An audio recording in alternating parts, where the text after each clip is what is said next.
Eleanor Whitfield stood at the edge of the ballroom, her hands folded tightly in front of her plain gray gown, watching the candlelight flicker across a room full of people who had already decided she did not matter.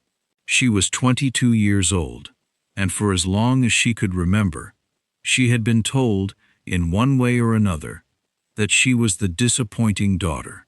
Not ugly, exactly, but not remarkable either. Not clever enough to be admired, not charming enough to be adored. Just Eleanor, the quiet one. The one who stood behind her sister. Cassandra Whitfield, 2 years older, was the opposite in every way. She had golden curls that caught the light no matter where she stood, a laugh that turned heads across a room, and a way of speaking that made people feel as though they were the only person worth talking to. Their parents, Lord and Lady Whitfield, had built their entire hope for the family's future around Cassandra's beauty. Eleanor had grown used to being an afterthought, a shadow that trailed behind her sister's brightness. Their family's fortune had been shrinking for years, quietly but steadily, the way a candle burns down without anyone noticing until it is nearly gone. Lord Whitfield's investments had failed one after another, and though the family still kept up appearances, whispered conversations behind closed doors revealed the truth. They needed a good marriage, and soon, Cassandra was meant to be the one who saved them. So when the invitation arrived from Duke Alaric Ravenswood, requesting the presence of the Whitfield family at his annual ball, the household had erupted into a frenzy of excitement. The Duke was known throughout England as a wealthy private man, someone who rarely opened his home to guests, and who was rumored to have turned away countless eager mothers and their marriageable daughters over the years. If Cassandra could catch his eye, the family's troubles would be over. Eleanor was permitted to attend only because a family of their standing could not show up with a single daughter. She was there to fill a seat, to stand quietly in the background while Cassandra shone. She understood this arrangement without needing to be told. She had understood it for years. The carriage ride to Ravenswood Hall had been long and tense. Cassandra spent the entire journey rehearsing what she might say to the Duke, practicing her smile in a small hand mirror, while Lady Whitfield reminded her, again and again, of the importance of the evening. Eleanor sat by the window, watching the countryside pass by, saying nothing. She had learned that saying nothing was often safer than saying something that would be dismissed anyway. When they arrived, the grandness of Ravenswood Hall took Eleanor's breath away, though she was careful not to show it.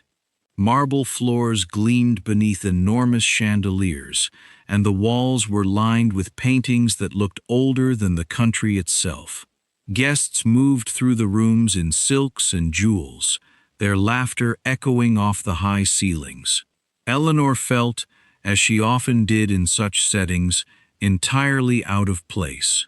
She found a quiet corner near a tall window and stayed there, content to watch the evening unfold from a safe distance.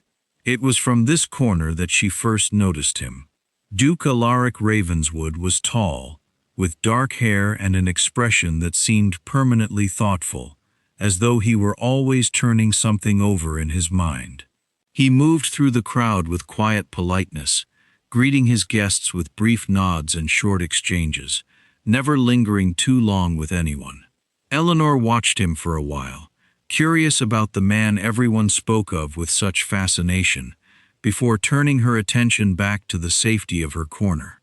She did not expect him to notice her, but he did. "You are the only person in this room who looks as though they would rather be reading a book than dancing," the Duke said, appearing beside her with a small, curious smile. Eleanor was startled, but she recovered quickly. "Is it that obvious?" "Only to someone who feels the same way." He studied her for a moment. "Miss Whitfield, is it not?" "Eleanor Whitfield. My sister Cassandra is the one you are meant to be speaking with, I believe." "Am I?" His eyebrows lifted slightly. I was not aware conversations at my own ball were assigned in advance. Eleanor felt a small, unfamiliar warmth at his words, though she tried not to let it show. They spoke for a few minutes about nothing of great importance. Books they had both read, the strange formality of society gatherings, the way candlelight made every room feel like it was holding its breath. It was a small conversation, but it was the first time in a long while that someone had spoken to Eleanor as though her thoughts were worth hearing. Across the room, Cassandra watched this exchange with narrowing eyes. She had spent the entire evening trying to catch the Duke's attention, offering her brightest smiles and most practiced laughter, only to watch him spend several unhurried minutes speaking with her plain, forgettable sister. It should not have been possible. Eleanor was not meant to be noticed. She was not meant to be anything at all. By the time the Duke moved on to greet other guests, Cassandra had already decided what she needed to do. She found her mother near the refreshment table and pulled her aside, her voice low and urgent. "Mother, I need you to trust me on something tonight. Eleanor cannot be allowed to interfere with my chances." Interfere? Cassandra. She was merely being polite. She was talking to him for nearly 10 minutes. Cassandra said sharply. "I have worked too hard for this. We all have. I will not let her ruin it." Lady Whitfield hesitated. But years of prioritizing Cassandra's future over Eleanor's feelings had worn a deep groove into her thinking. "What do you propose?" Cassandra's eyes flicked toward a nearby table, where a family friend, Mrs. Pemberton, had set down an ornate necklace while she adjusted her gloves. An idea, cold and precise, formed in Cassandra's mind. Later that evening, as the ball reached its peak, a commotion rippled through the crowd. Mrs. Pemberton's necklace had gone missing, and within minutes, a rumor began to spread that Eleanor Whitfield had been seen near the table, that she had been overheard admiring the jewels, that she had slipped something into her reticule when she thought no one was watching. Eleanor had done none of these things. But rumors, once released into a crowded room, move faster than truth ever could. Whispers followed her as she moved through the ballroom, confused by the sudden coldness in the eyes that had been indifferent to her only moments before. She caught fragments of conversation, her name attached to words like shameful and unbelievable, and felt her stomach twist into a hard knot of fear and humiliation. She had never stolen anything in her life. She had never wanted anything badly enough to take it from someone else. But standing there, surrounded by accusing stares, she understood how quickly a reputation could be destroyed. "Eleanor," her mother's voice was sharp, embarrassed. "What have you done?" "Nothing," Eleanor said, her voice trembling despite her effort to keep it steady. "I have done nothing. I do not even know what is being said." But her protests seemed to only confirm the suspicion in the room. Cassandra stood a short distance away, her expression carefully arranged into concern, though beneath it, something close to satisfaction glimmered in her eyes. It was at this moment, as the whispers grew louder and the crowd began to close in around Eleanor like a tightening circle, that Duke Ravenswood stepped forward. "I believe there has been a misunderstanding," he said, his voice calm but carrying easily across the now silent ballroom. Every eye turned to him. "Miss Eleanor Whitfield did not take Mrs. Pemberton's necklace," he continued. "I was standing near that table for the better part of the evening, greeting my guests, and I saw exactly what happened. A young man, a guest of Lord Aldridge's, took the necklace while Mrs. Pemberton was distracted. I did not think much of it at the time, believing he intended to return it as some sort of foolish jest. I see now that was not the case." He gestured to a footman standing near the entrance, who quietly approached a nervous-looking young man near the far wall. Within moments, the necklace was discovered in his coat pocket, and the truth of the matter became undeniable to everyone in the room. The silence that followed was heavier than any noise could have been. Eleanor stood frozen, relief and shock washing over her in equal measure. She had been prepared in that terrible stretch of minutes to be ruined, to have her name attached forever to a crime she had not committed. And now, just as suddenly, she had been saved. The Duke turned to Cassandra, his expression unreadable. "It is curious, Miss Whitfield, that the rumor began so precisely and spread so quickly immediately after your sister spoke with me this evening." Cassandra's face went pale. "I do not know what you mean, Your Grace." "I think you do." His voice remained calm, but there was something firm beneath it now, something that left no room for argument. "I have hosted a great many balls in this house, and I have seen a great many schemes unfold within these walls. I recognize one when it stands in front of me." He did not accuse her outright, not in so many words, but the room had already begun to draw its own conclusions. Whispers shifted, no longer directed at Eleanor, but at Cassandra, who stood rigid and humiliated in the center of the ballroom she had hoped to conquer. Lady Whitfield hurried to her elder daughter's side, murmuring something about the lateness of the hour, about weariness, about needing to return home. The family made a swift, uncomfortable exit, Cassandra's earlier confidence crumbling into something small and brittle as they left. Eleanor remained behind for a moment, unsure of what to do or say.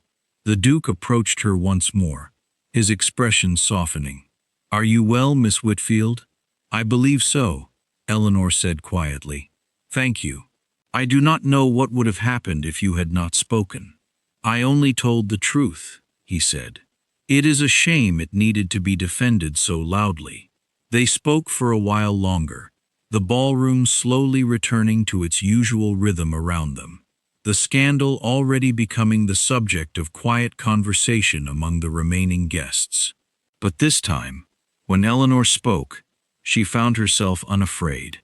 The Duke listened as though her words carried weight, as though her opinions mattered, and slowly, cautiously, she allowed herself to believe that perhaps they did. In the weeks that followed, Duke Ravenswood called upon the Whitfield estate more than once, always with some polite reason, a book he thought Eleanor might enjoy, a question about a plant in the garden she had once mentioned. Each visit was proper and brief, but each one left Eleanor with a quiet, growing sense that something in her life was beginning to change. Cassandra, meanwhile, retreated into a bitter silence. The scandal of that evening had followed her, as rumors often do, twisting slightly with each retelling until she had become, in the eyes of society, the sister who had tried to ruin an innocent girl out of jealousy. Invitations that had once arrived steadily began to slow, then stop altogether. She spent her days in the house, watching from windows as carriages arrived not for her, but for Eleanor. "You have taken everything from me," Cassandra said one afternoon, finding Eleanor alone in the garden. Her voice was quiet, stripped of its usual confidence. "Everything I worked for." Eleanor set down the book she had been reading and looked at her sister for a long moment. "I did not take anything from you, Cassandra. I only refused to disappear when you tried to make me." Cassandra had no answer to that. She turned and walked back toward the house, and Eleanor did not call after her. Months passed, and the courtship between Eleanor and the Duke grew steadily, quietly, the way a single seed grows into something sturdy when given enough time and care. He did not court her with grand gestures or flowery speeches, but with steady attention, thoughtful conversation, and a respect that Eleanor had never before experienced from anyone in her life. He asked her opinions, and waited to hear her answers. He remembered small details she had mentioned in passing. He looked at her, truly looked at her, in a way no one ever had. When he finally proposed, It was not in a crowded ballroom or beneath a grand chandelier, but in the quiet garden behind Ravenswood Hall, where they had spent so many afternoons speaking of books and ideas and the small observations that made up an ordinary life. "I have met a great many people in my life," he told her, "who wished to be seen for their beauty, their wit, their charm. You have never asked to be seen for anything at all, and yet you are the only person who has ever made me want to look."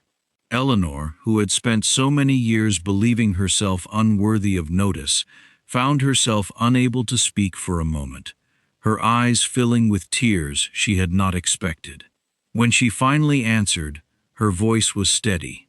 "Yes," she said, "I would like that very much." Their wedding, when it came, was a quiet affair, exactly as Eleanor had wished. Cassandra attended, seated near the back, her expression a careful mask of politeness that did not quite hide the bitterness beneath it. She watched her younger sister, once dismissed and overlooked, walk down the aisle toward a life that Cassandra had once believed belonged only to her. As the ceremony concluded and the small gathering began to disperse, Eleanor caught her sister's eye across the room.